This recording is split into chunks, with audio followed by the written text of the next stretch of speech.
29 ਅਪ੍ਰੈਲ 1986 ਦਾ ਜਿਹੜਾ ਖਾਲਿਸਤਾਨ ਦਾ ਐਲਾਨਨਾਮਾ ਆ ਉਸ ਦੀ ਇੰਪੋਰਟੈਂਸ ਕੀ ਆ, ਉਹ ਕਿਵੇਂ ਉਹ ਦਿਨ ਜਿਹੜਾ ਆ ਉਹ ਅੱਜ ਦੇ ਦਿਨ ਦੇ ਵਿੱਚ ਕਿਵੇਂ ਆਪਣੇ ਆਪ ਦੇ ਵਿੱਚ ਇੱਕ ਰੈਲੇਵੈਂਸ ਰੱਖਦਾ ਆ, ਉਹਦੇ ਬਾਰੇ ਆਪਾਂ ਮੋਟੀ ਜੀ ਗੱਲ ਜਿਹੜੀ ਉਹ ਕਰਨੀ ਹੈ। ਕਿਉਂਕਿ ਬਹੁਤਿਆਂ ਨੂੰ ਸਾਡਿਆਂ ਨੂੰ ਇਹ ਵੀ ਨਹੀਂ ਪਤਾ ਕਿ ਜਿਹੜਾ 29 ਅਪ੍ਰੈਲ 1986 ਦਾ ਐਲਾਨਨਾਮਾ ਆ, ਉਹ ਬਹੁਤੇ ਸੋਚਦੇ ਨੇ ਕਿ ਸ਼ਾਇਦ ਜ਼ਬਾਨੀ ਕਲਾਮੀ ਮੇਰੇ ਵਰਗੇ ਨੇ ਖਲੋ ਕੇ ਅਕਾਲ ਤਖਤ ਸਾਹਿਬ ਤੋਂ ਕਰਤਾ ਤੇ ਉਹਦਾ ਕੋਈ ਡਾਕੂਮੈਂਟ ਨਹੀਂਗਾ। ਪਰ ਇਹਦਾ ਇੱਕ ਪ੍ਰੋਪਰ ਲਿਖਤੀ ਡਾਕੂਮੈਂਟ ਜਿਹੜਾ ਆ ਉਹ ਉਦੋਂ ਪੰਜ ਸਿੰਘਾਂ ਨੇ ਪੜ੍ਹਿਆ ਸੀਗਾ ਅਕਾਲ ਤਖਤ ਸਾਹਿਬ ਦੇ ਸਮੂਹ ਦੇ ਅੰਦਰੋਂ।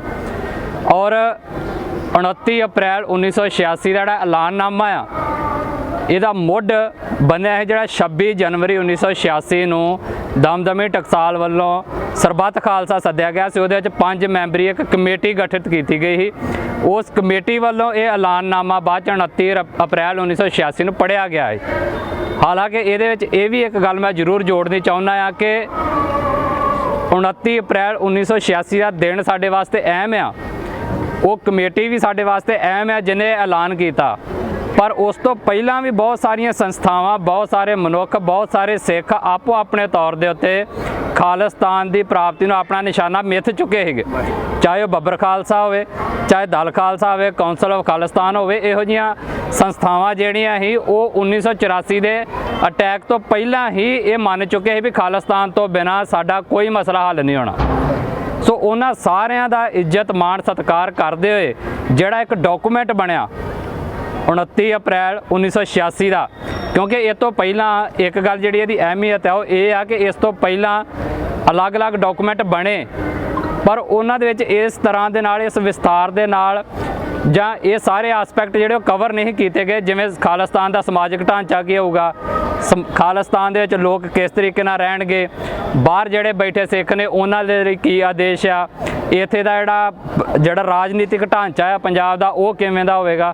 ਸੋ ਇਹ ਸਾਰੀਆਂ ਚੀਜ਼ਾਂ ਬਰੀਫਲੀ ਇਸ ਜਿਹੜਾ ਐਲਾਨਨਾਮਾ ਹੈ ਉਹਦੇ ਵਿੱਚ ਲਿਖੀਆਂ ਗਈਆਂ ਔਰ ਦੁਨੀਆ ਨੂੰ ਇਹ ਅਪੀਲ ਕੀਤੀ ਗਈ ਕਿ ਤੁਸੀਂ ਖਾਲਿਸਤਾਨ ਨੂੰ ਮਾਨਤਾ ਦੇਵੋ। ਜਿਹੜੀ ਗੱਲ ਇਹ ਕਹੀ ਜਾਂਦੀ ਆ, ਅੱਜ ਦੁਨੀਆ ਵੇਖੋ ਅਮਰੀਕਾ ਦੇ ਉੱਤੇ ਹਮਲਾ ਆ, ਉਸ ਤੋਂ ਬਾਅਦ ਦੁਨੀਆ ਨੇ ਇਹ ਕਹਿਣਾ ਸ਼ੁਰੂ ਕੀਤਾ ਕਿ ਹਥਿਆਰਬੰਦ ਜਿਹੜੇ ਆ ਉਹ ਬੰਦ ਕੀਤੇ ਜਾਣ ਤੇ ਅਸੀਂ ਟੇਬਲ ਤੇ ਬਹਿ ਕੇ ਗੱਲ ਕਰਨ ਨੂੰ ਤਿਆਰ ਆ। ਇਹ 2002 ਤੋਂ ਬਾਅਦ 'ਚ ਆਉਣੀਆਂ ਗੱਲਾਂ ਸ਼ੁਰੂ ਹੋਈਆਂ। ਪਰ ਇਹ ਸਿੱਖਾਂ ਦੀ ਦੂਰਅੰਦੇਸ਼ੀ ਆ ਕਿ ਅਸੀਂ 1986 ਦੇ ਵਿੱਚ ਇਹ ਕਹਿ ਰਹੇ ਹਾਂ, ਸਿਰਫ ਇੰਡੀਆ ਨੂੰ ਹੀ ਨਹੀਂ ਪੂਰੀ ਦੁਨੀਆ ਨੂੰ ਇਹ ਕਹਿ ਰਹੇ ਹਾਂ ਕਿ ਅਸੀਂ ਕਿਸੇ ਤਰ੍ਹਾਂ ਦੀ ਵਾਇਲੈਂਸ ਨਹੀਂ ਚਾਹੁੰਦੇ, ਅਸੀਂ ਇੱਕ ਚੰਗੇ ਗਵਾਂਢੀ ਦੀ ਤਰ੍ਹਾਂ ਸਾਰਿਆਂ ਦੇ ਨਾਲ ਰਹਿਣਾ ਚਾਹੁੰਦੇ ਹਾਂ ਇਨਕਲੂਡਿੰਗ ਇੰਡੀਆ। ਤੇ ਅਸੀਂ ਇਹ ਨਹੀਂ ਚਾਹੁੰਦੇ ਕਿ ਕਿਸੇ ਵੀ ਤਰ੍ਹਾਂ ਦੀ ਵਾਇਲੈਂਸ ਹੋਵੇ, ਕਿਸੇ ਵੀ ਤਰ੍ਹਾਂ ਦਾ ਖੂਨ ਖਰਾਬਾ ਹੋਵੇ। ਇਸ ਕਰਕੇ ਸ਼ਾਂਤਮਈ ਤਰੀਕੇ ਦੇ ਨਾਲ ਖਾਲਿਸਤਾਨ ਨੂੰ ਮਾਨਤਾ ਦਿੱਤੀ ਜਾਵੇ। ਇਹ ਅਸੀਂ ਉਦੋਂ ਕਹਿ ਰਹੇ ਹਾਂ ਜਦੋਂ ਅਜੇ ਇੱਕ ਮੂਵਮੈਂਟ ਪੂਰੀ ਆਪਣੀ ਜੋਬਨ ਤੇ ਜਾਣੀ, ਜਦੋਂ ਸਾਡੇ ਨੌਜਵਾਨਾਂ ਦੇ ਮੋਢਿਆਂ ਦੇ ਉੱਤੇ AK-47 ਆ ਚੁੱਕੀਆਂ ਸੀ। ਪਰ ਅਸੀਂ ਉਦੋਂ ਵੀ ਇਹੋ ਹੀ ਕਹਿ ਰਹੇ ਹਾਂ ਕਿ ਸਾਨੂੰ ਕਿਸੇ ਤਰ੍ਹਾਂ ਦੀ ਵਾਇਲੈਂਸ ਨਹੀਂ ਚਾਹੀਦੀ। ਇਹ ਆ ਸਾਡੀ ਜਿਹੜੀ ਸਿੱਖਾਂ ਦੀ ਦੂਰਅੰਦੇਸ਼ੀ, ਜਿਹਨੂੰ ਇਹ ਕਿਹਾ ਜਾਂਦਾ ਕਿ ਸਿੱਖ ਸਿਰਫ ਹਰ ਵਕਤ ਮਾਰਨ ਦੇ ਉੱਤੇ ਤੁਲੇ ਰਹਿੰਦੇ ਨੇ, ਬਿਲਕੁਲ ਝੂਠ ਹੈ, ਸਟੇਟ ਦਾ ਪ੍ਰੋਪੋਗੰਡਾ ਆ।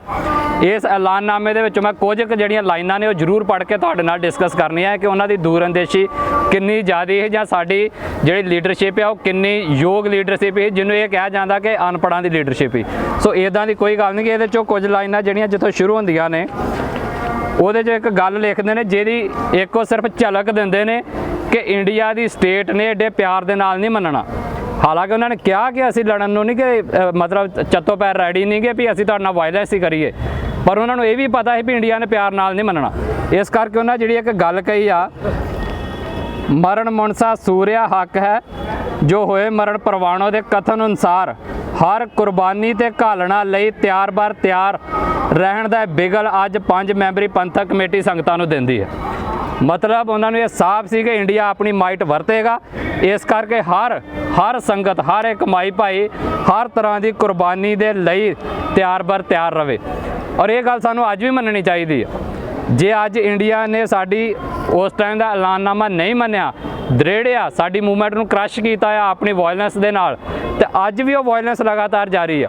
ਚਾਹੇ ਉਹ ਅਲੱਗ-ਅਲੱਗ ਕਾਲੇ ਕਾਨੂੰਨਾਂ ਦੇ ਤਹਿਤ ਹੋਵੇ, ਚਾਹੇ NSA ਲਾ ਕੇ ਸੁੱਟੀਆਂ ਹੋਣ, ਚਾਹੇ ਸਾਡੇ ਬੰਦੀ ਸਿੰਘ ਜੇਲ੍ਹਾਂ ਦੇ ਸੁੱਟੇ ਹੋਣ ਜਿਨ੍ਹਾਂ ਨੇ ਹੱਕਾਂ ਦੀ ਗੱਲ ਕੀਤੀ ਆ, ਉਹ ਅੱਜ ਵੀ ਉਵੇਂ ਦਾ ਉਵੇਂ ਇੰਡੀਆ ਚੱਲਦਾ ਪਿਆ। ਤੇ ਅੱਜ ਦੇ ਜਿਹੜੇ ਨੌਜਵਾਨ ਆ ਇਹਨਾਂ ਨੂੰ ਇਹ ਗੱਲ ਸਮਝ ਲੈਣੀ ਚਾਹੀਦੀ ਸਾਨੂੰ ਵੀ ਕਿ ਬਿਨਾਂ ਕੁਰਬਾਨੀ ਕੀਤਿਆਂ ਸਾਡਾ ਮੁਲਕ ਹੋਂਦ 'ਚ ਨਹੀਂ ਜੇ ਆਉਣਾ।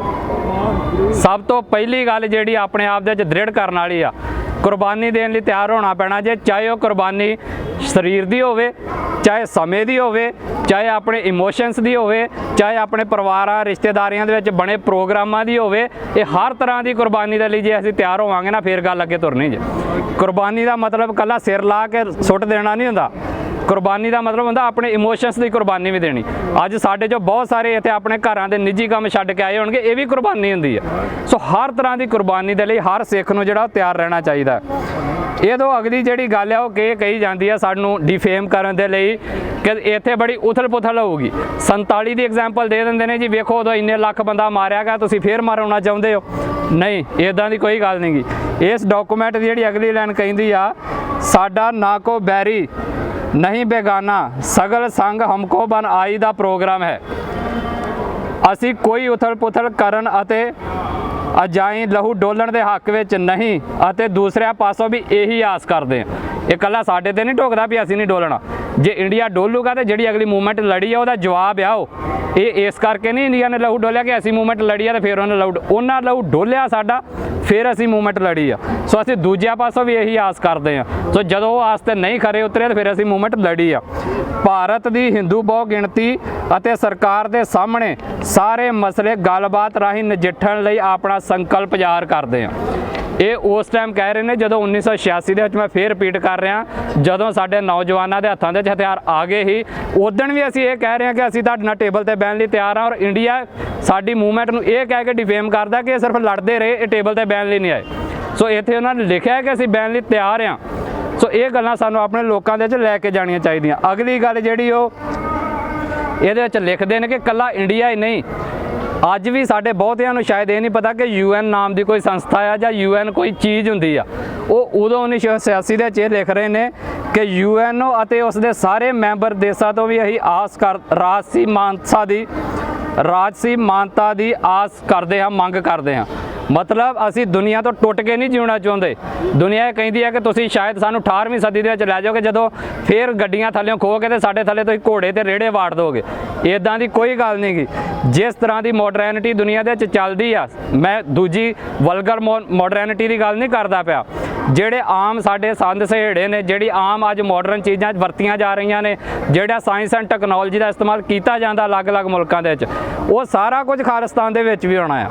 ਇਹ ਕੋਈ ਅਨਪੜ੍ਹਾਂ ਦਾ ਮੁਲਕ ਨਹੀਂ ਬਣਨ ਜਾ ਰਿਹਾ, ਜਾਂ ਇਹ ਕੋਈ ਜਿਹੜੇ ਗਵਾਰ ਨੇ ਉਹਨਾਂ ਦਾ ਮੁਲਕ ਤਰੀਕੇ ਦਾ ਨਹੀਂ ਬਣਨ ਜਾ ਰਿਹਾ ਕਿ ਸ਼ਾਇਦ ਇੱਥੇ ਪਤਾ ਨਹੀਂ ਕਿੰਨੀ ਕੁ ਬਰਬਾਦੀ ਹੋ ਜਾਣੀ। ਸੋ ਅਸੀਂ ਦੁਨੀਆ ਤੋਂ ਮਾਨਤਾ ਦੀ ਮੰਗ ਕੀਤੀ ਆ UNO ਤੋਂ ਕਿ ਉਹ ਸਾਨੂੰ ਰਾਜਸੀ ਮਾਨਤਾ ਦੇਵੇ, ਸਾਨੂੰ ਇੱਕ ਮੁਲਕ ਮੰਨੇ। ਔਰ ਅੱਜ ਵੀ ਉਹ ਡਿਮਾਂਡ ਉੱਥੇ ਖੜੀ ਆ। ਕਈ ਵਾਰੀ ਸਾਨੂੰ ਸਾਡੇ ਲੋਕ ਕਹਿ ਦਿੰਦੇ ਨੇ ਕਿ ਤੁਸੀਂ ਕਿਉਂ UN ਨੂੰ ਕਹਿੰਦੇ ਰਹਿੰਦੇ ਹੋ। UN ਨੂੰ ਕਹਿਣ ਦਾ ਮਤਲਬ ਹੈ ਕਿ ਅਸੀਂ ਦੁਨੀਆ ਦੇ ਨਾਲ ਜੁੜ ਕੇ ਰਹਿਣਾ ਆ, ਨਾ ਕਿ ਸਿਰ ਕੋਈ ਭੀਖ ਨਹੀਂ ਮੰਗ ਰਹੇ ਉਹਨਾਂ ਦੇ ਕੋਲੋਂ, ਪਰ ਉਹਨਾਂ ਨੂੰ ਇਹ ਅਹਿਸਾਸ ਕਰਾ ਰਹੇ ਕਿ ਜਿਵੇਂ ਤੁਸੀਂ ਤੁਹਾਡੇ ਆਪੋ ਆਪਣੇ ਮੁਲਕ ਨੇ, ਐਵੇਂ ਸਿੱਖ ਕੌਮ ਪੰਜਾਬ ਇੱਕ ਅਲੱਗ ਮੁਲਕ ਬਣਨਾ ਚਾਹੁੰਦਾ ਆ, ਇੱਕ ਅਲੱਗ ਪ੍ਰਭੂ ਸੱਤਾ ਸੰਪੰਨ ਰਾਜ ਸਥਾਪਿਤ ਕਰਨਾ ਚਾਹੁੰਦਾ, ਉਹਨੂੰ ਮਾਨਤਾ ਦਿੱਤੀ ਜਾਵੇ। ਸੋ ਇਹਦੇ ਵਿੱਚ ਕੁਝ ਵੀ ਗੈਰ ਕਾਨੂੰਨੀ ਨਹੀਂ ਗਾ। ਅਗਲੀ ਗੱਲ ਜਿਹੜੀ ਕਹੀ ਗਈ ਆ, ਖਾਲਿਸਤਾਨ ਮੌਜੂਦਾ ਤਰਜੇ ਹਕੂਮਤ ਪ੍ਰਬੰਧਕੀ ਬੰਧਨ ਵਿੱਚ ਫਿਲਹਾਲ ਕੋਈ ਵੱਡੀ ਤਬਦੀਲੀ ਨਹੀਂ ਕਰਨੀ ਚਾਹੁੰਦਾ ਤਾਂ ਜੋ ਹਰ ਰੋਜ਼ ਦੇ ਕੰਮਾਂ ਕਾਰਾਂ ਵਿੱਚ ਵਿਘਨ ਨਾ ਪਵੇ। ਸਿਰਫ ਪੰਜਾਬ ਸਰਕਾਰ ਅਤੇ ਭਾਰਤ ਸਰਕਾਰ ਦੀਆਂ ਮੋਹਰਾਂ ਖਾਲਿਸਤਾਨ ਵਿੱਚ ਬਦਲ ਜਾਣਗੀਆਂ। ਇਹ ਗੱਲ ਬੜੀ ਡੂੰਘੀ ਹੈ ਜਿਹੜੀ ਸਾਨੂੰ ਸਮਝਣੀ ਚਾਹੀਦੀ। ਅੱਜ ਅਸੀਂ ਲੜਾਈ ਨਿੱਕੀਆਂ ਚੀਜ਼ਾਂ ਤੇ ਲੜਦੇ ਹਾਂ, ਫਲਾਨਾ ਡੇਰਾ ਬੰਦ ਕਰ ਦਿਓ, ਫਲਾਨੀ ਚੀਜ਼ ਤੇ ਮਸਲਾ ਹੱਲ ਕਰ ਦਿਓ, ਫਲਾਨੀ ਪਹਿਲਾਂ ਮਰਿਆਦਾ ਹੱਲ ਕਰੋ, ਦਸਮ ਗ੍ਰੰਥ ਮੰਨਣਾ ਨਹੀਂ ਮੰਨਣਾ ਜੀ, ਇਹ ਦੱਸੋ ਤੁਹਾਡਾ ਕੰਮਕਾਜ ਕਿਵੇਂ ਚੱਲੇਗਾ। ਇਹ ਇਸ ਡਾਕੂਮੈਂਟ ਦੇ ਵਿੱਚ ਲਿਖਿਆ ਆ। ਸਾਰਾ ਕੁਝ ਐਵੇਂ ਰਹਿੰਦਾ ਹੁੰਦਾ ਆ। ਕਈਆਂ ਨੂੰ ਐਂ ਲੱਗਦਾ ਕਿ ਸ਼ਾਇਦ ਸਰਕਾਰ ਬਦਲ ਗਈ ਤੇ ਪਤਾ ਨਹੀਂ ਕਿਹੜਾ ਆਫਿਸ ਹੀ ਇੱਥੋਂ ਉੱਠਿਆ ਜਾਣਾ ਹੈ। ਕਿਤੇ ਨਹੀਂ ਜਾਣਾ। ਕਈ ਸਾਨੂੰ ਕਹਿੰਦੇ ਤੁਹਾਡੇ ਕੋਲ ਇਨਫਰਾਸਟ੍ਰਕਚਰ ਕਿੱਥੋਂ ਆਏਗਾ। ਇਹ ਸਾਰਾ ਇਨਫਰਾਸਟ੍ਰਕਚਰ ਇੱਥੇ ਹੀ ਰਹਿਣਾ ਪੰਜਾਬ ਦਾ। ਇਹ ਇੱਟਾਂ ਚੁੱਕ ਕੇ ਨਹੀਂ ਲੈ ਜਾਣੀਆਂ ਹਿੰਦੁਸਤਾਨ ਨੇ। ਇਹ ਦਫ਼ਤਰ ਇੱਥੇ ਹੀ ਰਹਿਣੇ ਨੇ, ਇਹ ਬਿਜਲੀ ਬੋਰਡ ਇੱਥੇ ਹੀ ਰਹਿਣਾ ਆ। ਇੱਥੇ ਦੇ ਇਹਨਾਂ ਦੇ ਜਿਹੜੇ ਕੈਂਪ ਬਣੇ ਨੇ, ਜਿਹੜੇ ਕੈਂਟ ਬਣੇ ਨੇ, ਜਿੱਥੇ ਆਰਮੀ ਬਣੀ ਆ, ਇਹ ਸਾਰਾ ਕੁਝ ਇੱਥੇ ਹੀ ਰਹਿਣੇ ਨੇ। ਬਸ ਇੱਥੇ ਦੇ ਜਿਹੜੇ ਇੰਡੀਆ ਦੇ ਬੰਦੇ ਨੇ ਉਹ ਇੰਡੀਆ ਚਲ ਜਾਣਗੇ। ਜਿਹੜੀਆਂ ਮੋਹਰਾਂ ਦੇ ਉੱਤੇ ਭਾਰਤ ਸਰਕਾਰ ਲਿਖਿਆ ਆ, ਉਹਨਾਂ ਦਾ ਐਂਬਲਮ ਆ, ਉਹ ਚੇਂਜ ਹੋ ਕੇ ਉੱਥੇ ਖਾਲਿਸਤਾਨ ਦਾ ਠੱਪਾ ਲੱਗ ਜਾਏਗਾ। ਬਾਕੀ ਕੁਝ ਨਹੀਂ ਬਦਲਣਾ। ਕਈਆਂ ਨੂੰ ਲੱਗਦਾ ਸ਼ਾਇਦ ਜਿਹੜੇ ਸਰਕਾਰੀ ਨੌਕਰੀਆਂ ਤੇ ਬੈਠੇ ਨੇ ਉਹਨਾਂ ਸਾਰਿਆਂ ਨੂੰ ਕੱਢ ਕੇ ਅਸੀਂ ਨਵੇਂ ਸਿਰਿਓਂ ਭਰਤੀ ਕਰਨੀ ਆ। ਇਹੋ ਜਿਹਾ ਕੁਝ ਨਹੀਂ ਹੁੰਦਾ। ਜਿਹੜੀ ਪੁਲਿਸ ਆ ਸਾਡੀ, ਹਾਲਾਂਕਿ ਉਹ ਇਸ ਟਾਈਮ ਇੰਡੀਆ ਦੇ ਹੱਕ ਦੇ ਵਿੱਚ ਭੁਗਤਦੀ ਹੈ, ਇਸ ਟਾਈਮ ਉਹ ਜਿਹੜਾ ਇੰਡੀਆ ਦਾ ਹੱਕ ਠੋਕਾ ਬਣੀ ਆ, ਪਰ ਇਹ ਵੀ ਸੱਚਾਈ ਆ ਕਿ ਇਹ ਪੁਲਿਸ ਇਹੋ ਹੀ ਰਹਿਣੀ ਆ। ਬਸ ਉਹਨਾਂ ਨੇ ਹੁਕਮ ਉਦੋਂ ਖਾਲਿਸਤਾਨ ਦੀ ਸਰਕਾਰ ਦਾ ਵਜਾਉਣਾ ਹੈ, ਤੇ ਜਦੋਂ ਹੁਕਮ ਖਾਲਿਸਤਾਨ ਦੀ ਸਰਕਾਰ ਦਾ ਵਜਾਉਣਗੇ ਤੇ ਫਿਰ ਕੰਮ ਜਿਹੜੇ ਉਹ ਖਾਲਸੇ ਵਾਲੇ ਕਰਨਗੇ, ਨਾ ਕਿ ਬੁੱਚੜਾਂ ਵਾਲੇ। ਫਿਰ ਇੱਥੋਂ KPS ਗਿੱਲ ਨਹੀਂ ਪੈਦਾ ਹੋਏਗਾ। ਸੋ ਇਹ ਗੱਲ ਹੈ ਜਿਹੜੀ ਅਹਿਮੀਅਤ ਸਾਨੂੰ ਸਮਝਣ ਵਾਲੀ ਹੈ। ਕੋਈ ਉਥਲ ਪੁਥਲ ਬਹੁਤੀ ਨਹੀਂ ਹੋਣੀ ਜਿਹੜੀ ਹੈ ਪੇਸ਼ ਕੀਤੀ ਜਾਂਦੀ ਆ ਕਿ ਇੱਥੇ ਪਤਾ ਨਹੀਂ ਕਿਹੜਾ ਸਟਰਕਚਰ ਬਦਲ ਜਾਣਾ ਹੈ। ਸਟਰਕਚਰ ਬਦਲਨੇ ਨੇ, ਉਹਨਾਂ ਦੇ ਕੰਮਕਾਰ ਕਰਨ ਦੇ ਤਰੀਕੇ ਬਦਲਨੇ ਨੇ, ਉਹਨਾਂ ਦੀਆਂ ਮੋਹਰਾਂ ਬਦਲਣੀਆਂ ਨੇ। ਸੋ ਇਹ ਵੀ ਇਸ ਡਾਕੂਮੈਂਟ ਦੇ ਵਿੱਚ ਲਿਖਿਆ ਗਿਆ। ਅਗਲੀ ਗੱਲ ਜਿਹੜੀ ਬੜੀ ਅਹਿਮ ਇਹਦੇ ਵਿੱਚ ਲਿਖੀ ਗਈ ਹੈ, ਜਿਹੜਾ ਖਾਲਿਸਤਾਨ ਦਾ ਰਾਜਸੀ ਪ੍ਰਬੰਧ ਢਾਂਚਾ ਆ। ਹਾਲਾਂਕਿ ਇਹਦੇ ਵਿੱਚ ਸਮਾਜਿਕ ਢਾਂਚੇ ਬਾਰੇ ਵੀ ਲਿਖਿਆ ਗਿਆ। ਮੈਂ ਚਾਹਾਂਗਾ ਕਿ ਜਿਹੜੇ ਦੂਸਰੇ ਬੁਲਾਰੇ ਬੋਲਣੇ ਨੇ ਉਹਨੂੰ ਕਵਰ ਕਰਨ ਉਸ ਚੀਜ਼ ਨੂੰ। ਸੋ ਇਹਦੇ ਵਿੱਚ ਰਾਜਸੀ ਢਾਂਚੇ ਬਾਰੇ ਵੀ ਲਿਖਿਆ ਗਿਆ ਆ ਔਰ ਸਮਾਜਿਕ ਢਾਂਚੇ ਬਾਰੇ ਵੀ ਲਿਖਿਆ ਗਿਆ, ਔਰ ਹੋਰ ਵੀ ਬਹੁਤ ਸਾਰੀਆਂ ਅਹਿਮ ਗੱਲਾਂ ਜਿਹੜੀਆਂ ਨੇ ਲਿਖੀਆਂ ਗਈਆਂ ਨੇ। ਸਿਰਫ ਇੱਕ ਆਖਰੀ ਗੱਲ ਕਹਿ ਕੇ ਮੈਂ ਜਿਹੜੀ ਸਮਾਪਤੀ ਕਰ ਦੇਣੀ ਹੈ। ਉਸ ਤੋਂ ਬਾਅਦ ਅਗਲਾ ਪ੍ਰੋਗਰਾਮ ਜਿਹੜਾ ਚੱਲਣਾ ਆ ਕਿ ਅਸੀਂ ਗੁਆਂਢੀਆਂ ਦੇ ਨਾਲ ਚੰਗੇ ਸਮਝੌਤੇ ਤੌਰ ਤੇ ਰਹਿਣਾ ਚਾਹੁੰਦੇ। ਔਰ ਜਿਹੜੇ ਬਾਹਰਲਾ ਵਾਲੇ ਸਿੱਖਾਂ ਨੂੰ ਗੱਲ ਕਹੀ ਗਈ ਆ, ਉਹ ਇਹ ਕਹੀ ਗਈ ਆ ਕਿ ਹਿੰਦੁਸਤਾਨ, ਭਾਰਤ ਅਤੇ ਪੰਜਾਬ ਤੋਂ ਬਾਹਰ ਰਹਿਣ ਵਾਲੇ ਸਿੱਖਾਂ ਨੂੰ ਖਾਲਿਸਤਾਨ ਵਿੱਚ ਆ ਕੇ ਵਸਣ ਦਾ ਸੱਦਾ ਦਿੱਤਾ ਜਾਂਦਾ ਹੈ। ਉਹਦਾ ਕਾਰਨ ਲਿਖਿਆ ਆ। ਇਹ ਨਹੀਂ ਵੀ ਅਸੀਂ 47 ਵਾਲਾ ਉਜਾੜਾ ਚਾਹੁੰਦੇ ਆ, ਤਾਂ ਜੋ ਉਹਨਾਂ ਨੂੰ ਨਵੰਬਰ 1984 ਵਾਲੇ ਘੱਲੂਘਾਰੇ ਵਾਂਗ ਕਿਸੇ ਹੋਰ ਮੁਸੀਬਤ ਦਾ ਸਾਹਮਣਾ ਨਾ ਕਰਨਾ ਪਵੇ। ਇਹ ਭਾਰਤ ਦੇ ਸਿੱਖਾਂ ਨੂੰ ਲਿਖਿਆ ਆ। ਪਰ ਜਿਹੜੇ ਸਾਡੇ ਸਿੱਖ ਵਿਦੇਸ਼ਾਂ 'ਚ ਬੈਠੇ ਨੇ, ਉਹਨਾਂ ਦੇ ਲਈ ਵੀ ਇਹਨਾਂ ਨੇ ਅਖੀਰ ਤੇ ਇੱਕ ਲਾਈਨ ਲਿਖੀ ਆ ਕਿ ਜੇਕਰ ਵਿਦੇਸ਼ਾਂ ਵਿੱਚ ਰਹਿੰਦੇ ਸਿੱਖਾਂ ਨੂੰ ਮਨਜ਼ੂਰ ਹੋਵੇ ਤਾਂ ਅਸੀਂ ਉਹਨਾਂ ਨੂੰ ਵੀ ਖਾਲਿਸਤਾਨ ਦੇ ਸ਼ਹਿਰੀ ਬਣਾਉਣ ਨੂੰ ਸਵੀਕਾਰ ਕਰਦੇ ਹਾਂ। ਸੋ ਸਾਰਿਆਂ ਲਈ ਬਾਹਾਂ ਖੁੱਲੀਆਂ ਨੇ, ਹਰ ਇੱਕ ਨੇ ਇੱਥੇ ਰਹਿਣਾ ਆ। ਇੱਕ ਬੜਾ ਅਹਿਮ ਡਾਕੂਮੈਂਟ ਆ ਇਹ, ਸਾਨੂੰ ਸਾਰਿਆਂ ਨੂੰ ਇਹ ਪੜ੍ਹਨਾ ਚਾਹੀਦਾ ਔਰ ਅੱਜ ਦੇ ਮੌਜੂਦਾ ਸੰਦਰਭ ਦੇ ਵਿੱਚ ਵਿਚਾਰਨਾ ਚਾਹੀਦਾ ਆ। ਡਾਇਸਪੋਰਾ ਦਾ ਆਪਣਾ ਰੋਲ ਆ, ਪਰ ਉਹਨਾਂ ਦੇ ਰੋਲ ਤੋਂ ਪਹਿਲਾਂ ਜਿਹੜੇ ਗਰਾਊਂਡ ਤੇ ਇੱਥੇ ਬੈਠੇ ਨੇ ਉਹਨਾਂ ਦਾ ਰੋਲ ਆ, ਔਰ ਸਾਨੂੰ ਰੋਲ ਅਦਾ ਕਰਨ ਦੇ ਲਈ ਨੌਜਵਾਨਾਂ ਨੂੰ ਅੱਗੇ ਹੁਣ ਆਉਣਾ ਪੈਣਾ ਜੇ। ਸਾਡੇ ਬਜ਼ੁਰਗਾਂ ਨੇ ਸਾਨੂੰ ਇੱਕ ਰਸਤਾ ਵਿਖਾਲਿਆ ਆ, ਇੱਕ ਡਾਕੂਮੈਂਟ ਦਿੱਤਾ ਆ। ਇਹ ਨਾ ਕਿਹਾ ਕਰੋ ਕਿ ਸਾਡੇ ਕੋਲ ਖਾਲਿਸਤਾਨ ਦਾ ਕੋਈ ਡਾਕੂਮੈਂਟ ਹੀ ਨਹੀਂ ਹੈਗਾ, ਚਾਹੇ ਬਰੀਫ ਦੇ ਵਿੱਚ ਹੀ ਸਹੀ ਹੈਗਾ ਜ਼ਰੂਰ ਆ। ਇਹਨੂੰ ਅੱਜ ਦੇ ਸੰਦਰਭ ਦੇ ਵਿੱਚ ਜਿੰਨਾ ਮਰਜ਼ੀ ਇਲੈਬੋਰੇਟ ਕਰ ਲਓ, ਜਿੰਨਾ ਮਰਜ਼ੀ ਇਹਦਾ ਜਿਹੜੀ ਅੱਗੇ ਵਿਆਖਿਆ ਕਰ ਲਓ। ਸੋ ਉਹਨਾਂ ਚੀਜ਼ਾਂ ਨੂੰ ਮੁੱਖ ਰੱਖਦੇ ਮੈਂ ਨੌਜਵਾਨਾਂ ਨੂੰ ਜ਼ਰੂਰ ਅਖੀਰ ਤੇ ਕਹਿਣਾ ਚਾਹੁੰਦਾ ਆ, ਘਰਾਂ ਚੋਂ ਨਿਕਲਣਾ ਪੈਣਾ ਜੇ। ਜਿਹੜੀ ਗੱਲ ਜਿੱਥੋਂ ਇਹ ਗੱਲ ਸ਼ੁਰੂ ਹੋਈ ਵੀ ਬਿਨਾਂ ਕੁਰਬਾਨੀ ਤੋਂ, ਚਾਹੇ ਉਹ ਸਮੇਂ ਦੀ ਆ ਤੇ ਚਾਹੇ ਸਰੀਰ ਦੀ ਆ, ਸਾਡਾ ਇਹ ਮਸਲਾ ਹੱਲ ਨਹੀਂ ਜੇ ਹੋਣਾ। ਅੰਤਰਰਾਸ਼ਟਰੀ ਭਾਈਚਾਰਾ ਤੁਹਾਡੇ ਮਗਰ ਆ ਕੇ ਤਾਂ ਹੀ ਖੜਨਾ ਹੈ ਜੇ ਅਸੀਂ ਪਹਿਲਾਂ ਆਪਣੇ ਹੱਕਾਂ ਦੇ ਲਈ ਖੜਾਂਗੇ। ਸੋ ਆਪਣੇ ਹੱਕਾਂ ਦੇ ਲਈ ਖੜੀਏ, ਬਾਹਰ ਨਿਕਲੀਏ। ਨੌਜਵਾਨਾਂ ਨੂੰ ਮੇਰੀ ਫੇਰ ਅਪੀਲ ਆ ਕਿ ਘਰਾਂ ਚੋਂ ਨਿਕਲੋ, ਆਵਾਜ਼ ਬੁਲੰਦ ਕਰੋ, ਤਾਂ ਕਿ ਅਸੀਂ ਆਪਣਾ ਖਾਲਿਸਤਾਨ ਜਿਹੜਾ ਆ ਉਹਨੂੰ ਇਸ ਧਰਤੀ ਦੇ ਉੱਤੇ ਰੂਪਮਾਨ ਕਰ ਸਕੀਏ। ਵਾਹਿਗੁਰੂ ਜੀ ਕਾ ਖਾਲਸਾ, ਵਾਹਿਗੁਰੂ ਜੀ ਕੀ ਫਤਿਹ।